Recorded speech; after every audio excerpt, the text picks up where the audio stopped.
Hi అండి. మిగిలిపోయిన అన్నంతో కొద్దిగా స్వీట్ చేద్దాం. ముందుగా ఒక ప్యాన్‌లో కొద్దిగా నెయ్యి వేసుకొని, అందులో కొద్దిగా జీడిపప్పు వేసి బాగా ఫ్రై చేయండి.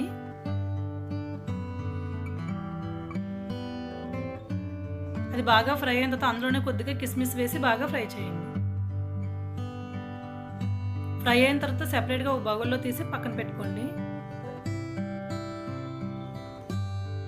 అందులో ఒక కప్పు బెల్లం వేసి, అదే కప్‌తో హాఫ్ కప్పు వాటర్ పోసుకొని, అది బాగా మెల్ట్ అవ్వనివ్వండి. ఈ స్వీట్‌కి పాకం అవసరం లేదండి. బెల్లంని వాటర్ అంతా బాగా కరిగి, అది కొద్దిగా నురగలా వచ్చేటప్పుడు ఒక కప్పు రైస్ వేసుకోండి. బెల్లం, రైస్ బాగా కలిసేలాగా బాగా కలుపుకొని,